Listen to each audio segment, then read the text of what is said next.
Assalamualaikum warahmatullahi wabarakatuh. Perkenalkan, saya Alfiani Harara, mengajar mata pelajaran sosiologi di SMA Negeri 91 Jakarta. Saat ini saya adalah mahasiswa program profesi guru dalam jabatan kategori 2 tahun 2022 Universitas Pendidikan Indonesia. Dan saat ini saya akan membuat video praktik pembelajaran UKIN atau uji kinerja. Selamat menyaksikan. Ini adalah lingkungan SMA Negeri 91 Jakarta, tempat di mana saya mengajar.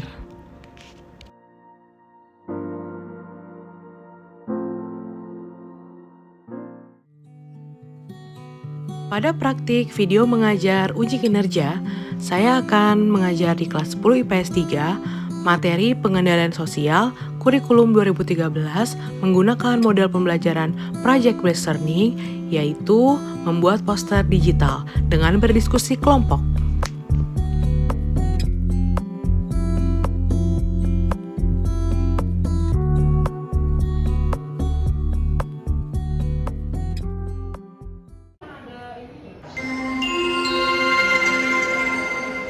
Saatnya jam ketiga dimulai.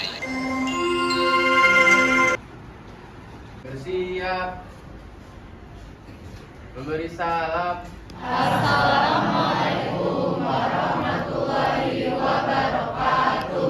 Waalaikumsalam warahmatullahi wabarakatuh. Selamat pagi, 10 IPS 3.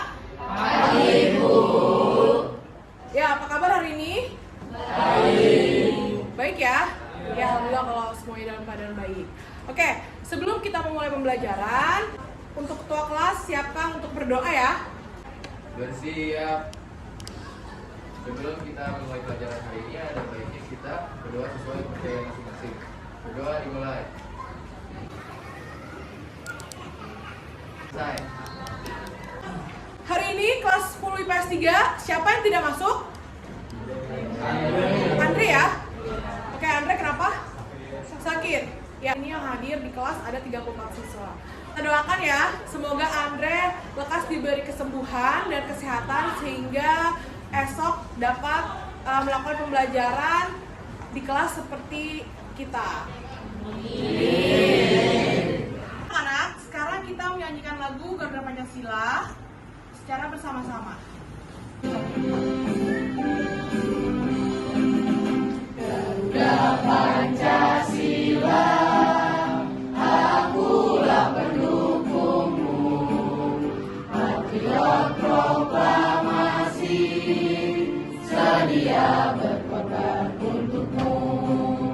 Pancasila dasar negara, rakyat adil makmur sentosa, pribadi bangsaku. Ayo maju, maju, ayo maju, maju, ayo maju, maju. Ya anak-anak, hari ini kalian sudah siap belajar? Ya, Bu. Nah, bagus. Alhamdulillah kalau semuanya sudah siap. Jadi kalian harus tetap semangat untuk mengikuti pembelajaran hari ini karena minggu depan kita udah ulangan. Nah, supaya kalian nanti paham apa yang ibu terangkan dan nilainya bagus, oleh karena itu kalian harus tetap bersemangat dan antusias untuk mengikuti pembelajaran hari ini. Ya anak-anak? Ya, Bu. Ya, Bu. Hari ini kita akan melanjutkan materi minggu lalu, masih tentang penyimpangan sosial. Hari ini kita akan membahas pengendalian sosial. Perhatikan, berikut adalah tujuan pembelajaran kita hari ini. Pertama, agar kalian mampu mendiagnosis cara pengendalian sosial terhadap penyimpangan yang terjadi di dalam kehidupan bermasyarakat. Kemudian, kalian mampu menganalisis peran lembaga sosial dalam upaya pengendalian sosial terhadap penyimpangan yang terjadi di dalam masyarakat. Dan kemudian, kalian mampu mendesain hasil poster digital mengenai cara pengendalian sosial terhadap penyimpangan yang terjadi di dalam kehidupan masyarakat. Dan yang terakhir, kalian mampu mempresentasikan hasil karya berupa poster digital mengenai cara pengendalian sosial terhadap penyimpangan yang terjadi di dalam kehidupan masyarakat. Oke, jadi hari ini kalian akan mengerjakan lembar kerja peserta didik atau LKPD dan juga kalian akan membuat poster digital berupa cara pengendalian sosial persuasif yang berupa ajakan ya, sesuai dengan masing-masing tema yang sudah Ibu tentukan. Nanti ada yang dapat tentang kasus bullying, ada yang dapat tentang kasus tawuran, ada yang dapat tentang kasus alkoholisme. Nah, nanti kalian akan membuat poster persuasif di media Canva ya, di media digital, dan nanti hasilnya kirim ke Ibu dan akan Ibu post di Instagram Sosiologi SMA Negeri 91 Jakarta. Paham semuanya? Bisa ya? Oke. Sebelumnya kita akan mereview materi minggu lalu. Siapa yang masih ingat? Minggu lalu kita belajar tentang apa ya? Arya?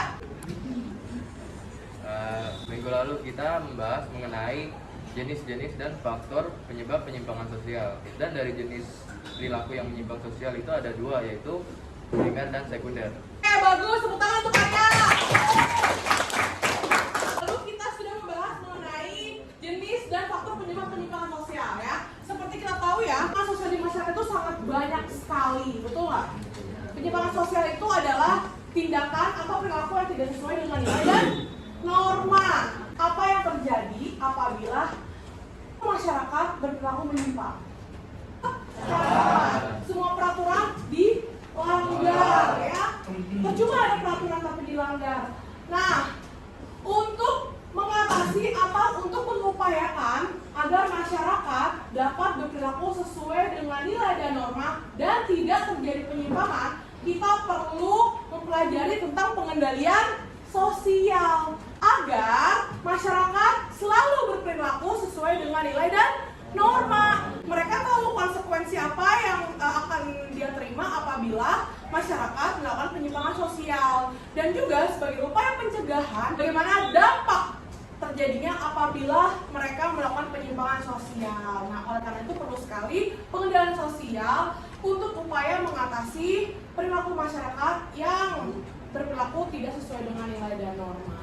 Sekarang kita akan menonton video tentang kasus penyimpangan sosial. Kasus penyimpangan sosial. Dalam operasi premanisme yang dilakukan tim Sancam Polres Garut, polisi berhasil mengamankan sebanyak 16 orang yang kepergok sedang bertransaksi obat-obatan terlarang.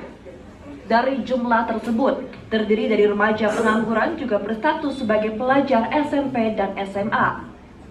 Mereka berstatus sebagai pembeli, sementara satu orang yang merupakan ibu rumah tangga berperan sebagai penjual. Hasil penjualan sejumlah handphone, juga minuman keras beragam merek. Belasan remaja ini selanjutnya akan dilakukan pemeriksaan secara intensif dan akan diserahkan ke Badan Narkotika Nasional atau BNN Kabupaten Garut untuk dilakukan rehabilitasi. Kapolres Garut AKBP Widanto Hadi Caksono mengatakan mereka ditangkap di kawasan Garut Selatan dalam operasi preman. Satu pelaku pengedar atas inisial IS, umur 38 tahun, pekerjaan adalah ibu rumah. Oke anak-anak, tadi kita sudah menyaksikan video mengenai kasus penyimpangan sosial, yaitu ada kelompok remaja yang menggunakan apa? Narkoba. Itu adalah perilaku menyimpang yang melawan norma hukum. Karena di negara ini melarang pemakaian obat-obatan terlarang ya, seperti narkoba. Ibu mau tanya nih, bagaimana sih cara mengatasi penyimpangan sosial penyalahgunaan narkotika bagi remaja? Siapa yang bisa jawab? Oke, pertama Arya. Jadi Bu, Ya. cara untuk mengatasi penyimpangan sosial penyalahgunaan narkotika bagi remaja itu bisa dilakukan dengan cara melakukan hal-hal yang bermanfaat seperti baca buku, nonton video yang edukatif, serta berolahraga dan meningkatkan iman dan takwa. Betul sekali, bagus jawaban Arya ya. Masa depan kalian bisa melakukan hal-hal yang bermanfaat bagi seluruh peluang. Misalnya dengan berolahraga, tadi yang dikatakan oleh Arya. Kemudian kalian bisa menyalurkan hobi, misalkan siapa yang suka nyanyi, kalian boleh nyanyi, dengerin lagu, ya, atau membaca buku. Ada jawaban lain? Ya, Nahru, bagaimana? Bisa menghindari teman yang memberikan dampak buruk, terus ingat nama orang tua yang baik, soalnya nama orang tua kan sudah ngasih budget buat kita kan. Terus juga memikirkan dampak buruk yang akan terjadi apabila seorang memakai narkoba, seperti dijauhi teman, masuk penjara, dan dampak kesehatan untuk kita sendiri. Oke, betul. Tepuk tangan untuk Nana dulu. Nah, selanjutnya, siapa saja sih yang berperan dalam menangani kasus tersebut yang sudah kalian mengenai video mengenai remaja melakukan penyalahgunaan narkotika? Ayo, siapa yang bisa jawab? Ya, Zahra. Saya yang berperan dalam menangani kasus tersebut adalah sekolah dan teman sebaya juga. Karena sekolah memberikan pendidikan mengenai bahaya narkotika dan teman sebaya seharusnya mengajak kebaikan dan tidak menjerumuskan temannya ke dalam hal-hal buruk. Nah, betul sekali apa yang dikatakan Zahra. Yang berperan adalah sekolah ya. Sekolah sebagai lembaga pendidikan itu udah pasti memberikan pendidikan bagi remaja mengenai bahaya pemakaian narkotika. Siapa lagi yang mau menjawab pertanyaan Ibu? Ya, Rafiq. Gimana Rafiq? Menurut saya, pertahanan terhadap diri sendiri juga sangat penting. Kita harus mempunyai prinsip untuk menghindari obat terlarang, meningkatkan iman dan takwa, menjaga nama baik keluarga dan sekolah, dan ingat masa depan. Apalagi hukuman bagi pemakai narkoba sangat berat. Dampaknya akan sangat besar bagi orang sekitar dan diri sendiri. Betul sekali, bagus ya Rafiq. Nah, Ibu mau tanya lagi satu kali lagi jawaban. Siapa yang bisa jawab pertanyaan dari Ibu? Oke, Anselma, silakan. Dalam kasus ini peran keluarga sangat besar menurut saya. Orang tua khususnya harus memberikan perhatian agar anaknya tidak terjerumus untuk memakai narkoba dan memberikan pendidikan agama yang baik juga. Ya, betul ya. Bagus sekali Anselma. Dapat dua sifat pengendalian sosial. Yang pertama adalah preventif, yaitu sifat pencegahan. Dan yang kedua adalah represif, di mana pengendalian sosial akan dilakukan apabila seseorang atau masyarakat telah melakukan penyimpangan sosial. Nah, yang preventif dulu nih, upaya pencegahan.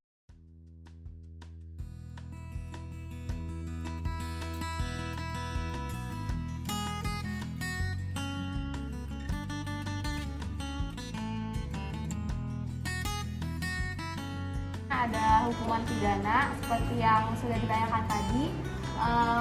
Hukuman pidana yang diberikan oleh pihak kepolisian dengan berlandaskan hukum-hukum di Indonesia juga. Betul, tepuk tangan untuk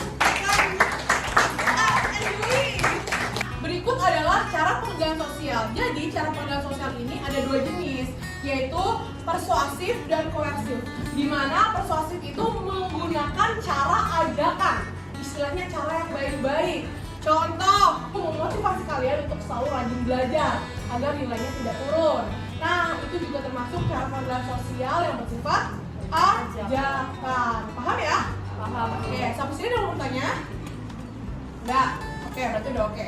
Nah, kemudian yang kedua adalah sifat koersif. Koersif ini adalah cara pengendalian sosial yang bersifat paksaan, agak memaksa gitu ya. Misalnya, 4 jenis pengendalian sosial di dalam masyarakat. Nah,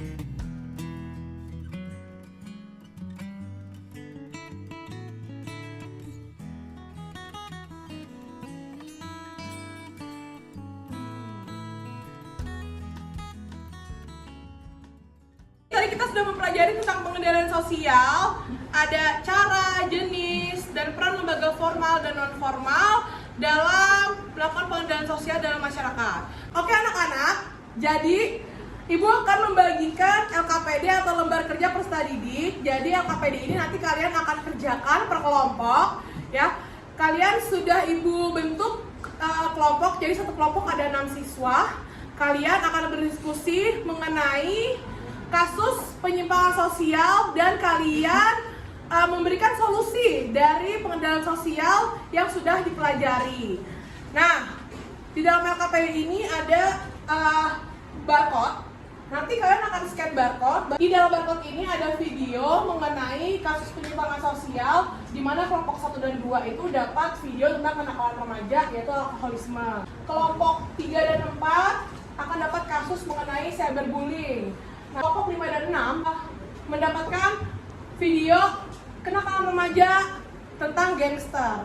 Nah, nanti kalian berdiskusi kelompok menjawab pertanyaan dari LKPD ya. Ada 2 pertanyaan, kalian analisis melalui diskusi kelompok dan kalian membuat poster persuasif atau poster ajakan melalui aplikasi Canva atau media digital yang sesuai dengan tema kelompoknya masing-masing.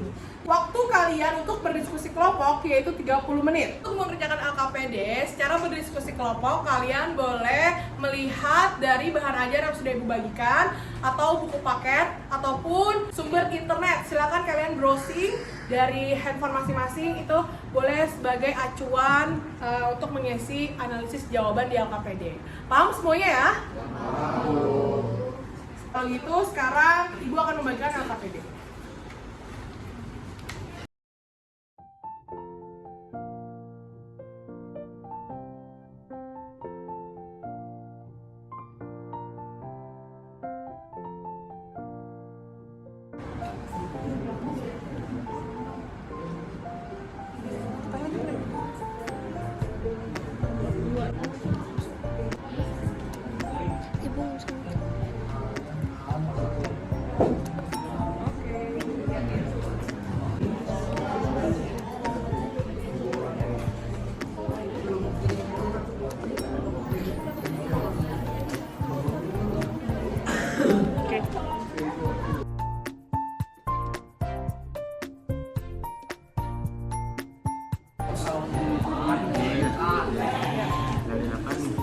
Mana videonya? Sini.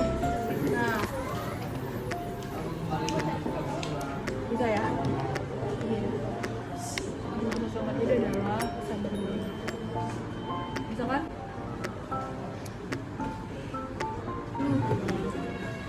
Bisa ya? Ini.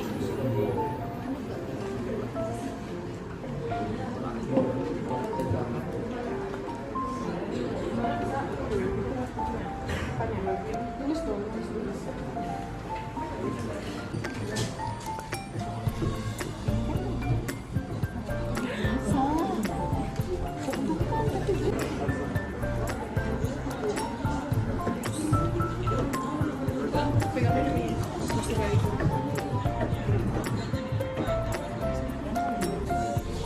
Oke, sip.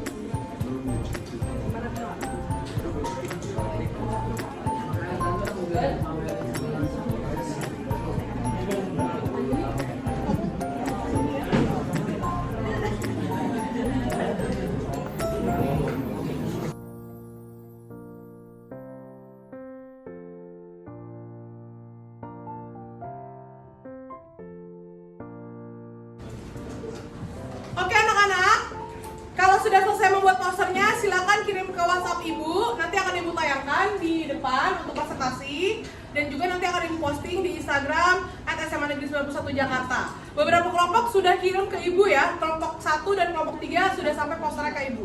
Yang lain silakan kalau sudah selesai, kirim posternya ke Ibu. Oke anak-anak, waktunya sudah habis. Sudah selesai semuanya? Ya. Kalau sudah selesai, siapa kelompok mana yang ingin maju duluan? Silakan. Oke, kelompok 1 ya. Tentang kasus kenakalan remaja atau alkoholisme. Silakan. Perwakilannya ada Anselma dan Dewa. Silakan. Assalamualaikum warahmatullahi wabarakatuh. Selamat pagi semuanya. Perkenalkan, kami dari kelompok 1 akan mempresentasikan hasil diskusi kami mengenai kenakalan remaja, yaitu alkoholisme. Jadi berdasarkan video yang telah kami tonton, video tersebut adalah penyimpangan sosial kenakalan remaja, yaitu alkoholisme. Perilaku alkoholisme merupakan penyalahgunaan alkohol dan ketergantungan alkohol yang dilakukan oleh seseorang atau kelompok. Dalam video tersebut, remaja menjadi alkoholisme karena pergaulan, rasa ingin tahu, mencoba-coba, pelarian dari masalah, serta mencari kesenangan. Yang kedua, pengendalian yang tepat untuk mengatasi perilaku menyimpang alkoholisme. Dengan cara preventif, yaitu yang pertama dari dalam diri sendiri. Bisa dengan mengisi waktu luang dengan melakukan hal-hal yang bermanfaat, contohnya berolahraga, membaca buku. Bisa juga dengan meningkatkan iman dan takwa, menyadari bahwa alkohol tidak baik untuk kesehatan, dan menghindari teman yang dapat membawa dampak buruk. Yang kedua, dari lembaga sekolah bisa dengan menghimbau agar siswa berperilaku baik, adanya tata tertib untuk tidak berbuat menyimpang seperti alkoholisme, dan melarang siswa minum minuman keras. Yang ketiga, dari keluarga bisa dengan memberikan perhatian kepada anak agar selalu berbuat baik. Yang keempat, dari lembaga polisi bisa dengan melakukan razia malam seperti kafe atau tempat nongkrong apabila terdapat kelompok remaja yang masih berkumpul pada malam hari, dan melarang anak usia sekolah untuk berkumpul malam-malam. Yang kedua, ada cara represif atau setelah penyimpangan sosialnya terjadi. Yang pertama ada dari lembaga sekolah, yaitu memberi hukuman seperti skors atau dapat dikeluarkan agar siswa tersebut jerah, dan memberikan mediasi dari BK agar siswa tersebut tidak melakukannya lagi. Lalu ada juga dari lembaga polisi, yaitu menegakkan keadilan hukuman jika ada siswa yang meminum miras dengan hukuman yang setimpal dan mengadakan rehabilitasi. Berikut adalah poster yang sudah kelompok kami buat dari aplikasi Canva mengenai alkoholisme. Aku sudah bagus sekali ya analisisnya mengenai upaya atau cara pengendalian sosial. Tadi mereka sudah mengemukakan cara pencegahan atau preventif dan juga represif, gimana dampaknya apabila ada remaja yang melakukan alkoholisme ya. Dan juga posternya bagus sekali, nanti akan ibu posting di Instagram Sosiologi 91. Dan presentasi dari kami mohon maaf bila ada kesalahan. Wassalamualaikum warahmatullahi wabarakatuh. Waalaikumsalam warahmatullahi wabarakatuh. Oke, selanjutnya siapa yang ingin maju? Yang nomor 3, silakan. Tentang cyberbullying. Assalamualaikum warahmatullahi wabarakatuh. Waalaikumsalam warahmatullahi wabarakatuh. Selamat pagi semuanya. Kami dari perwakilan kelompok 3 akan mempresentasikan hasil diskusi kelompok kami, yaitu mengenai bullying. Di video tersebut adalah perilaku menyimpang dari cyberbullying. Cyberbullying atau perundungan dunia maya ialah kegiatan bullying atau perundungan dengan menggunakan teknologi digital. Hal ini dapat terjadi di media sosial, platform chatting, platform bermain game, dan ponsel. Seperti yang ada di video, adanya penyebaran kebohongan tentang seseorang atau memposting foto memalukan tentang seseorang di media sosial. Kemudian mengirim pesan atau ancaman yang menyakitkan melalui platform chatting dan menuliskan kata-kata menyakitkan pada kolom komentar media sosial, atau bahkan memposting sesuatu yang memalukan atau menyakitkan. Cyberbullying tidak boleh dilakukan karena dapat merugikan orang lain, karena dampak dari cyberbullying itu sendiri dapat mengganggu psikologis seperti mudah depresi, marah, timbul perasaan gelisah, cemas, menyakitkan diri sendiri, dan bahkan ingin bunuh diri.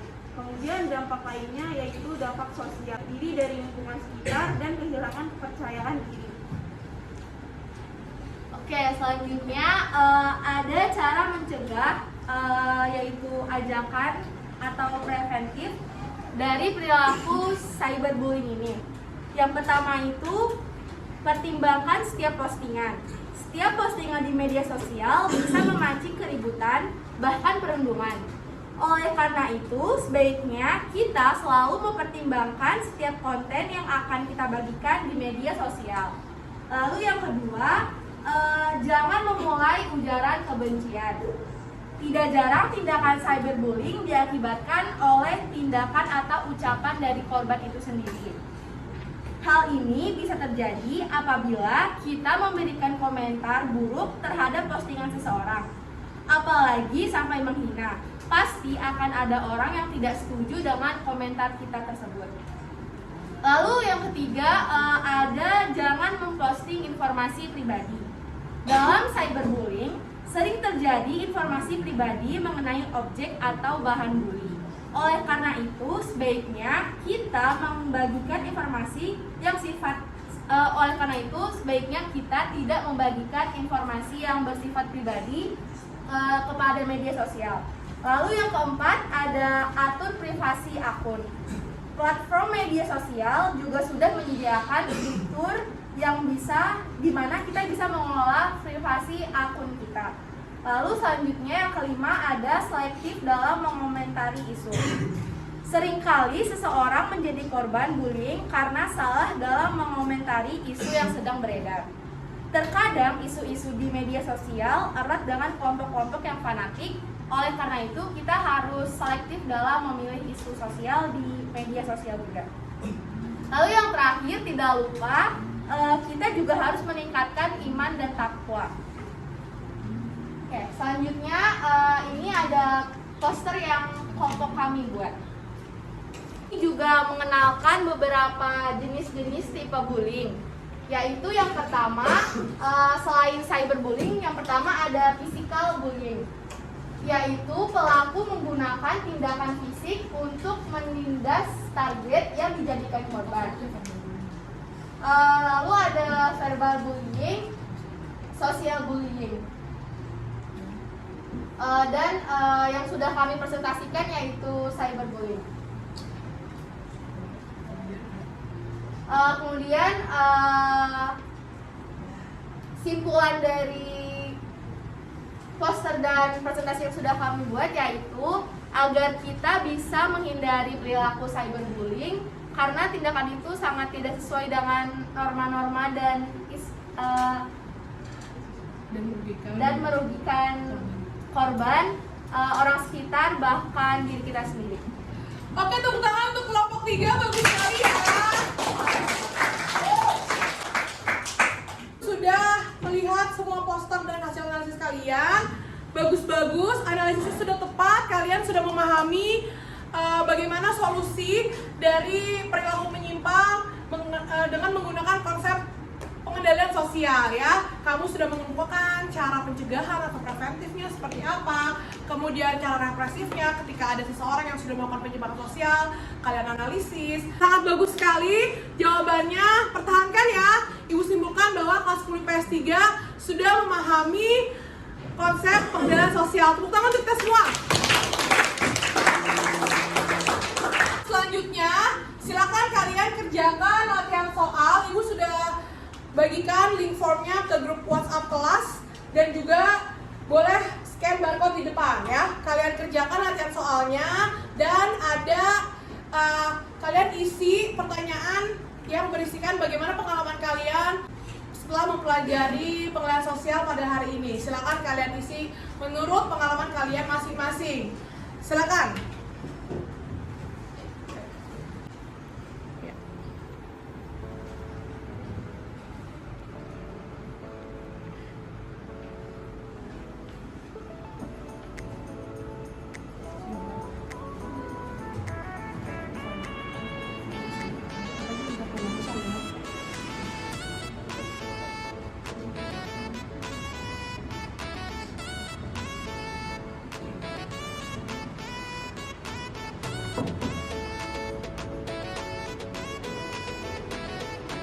Waktu pengisian form 10 menit ya.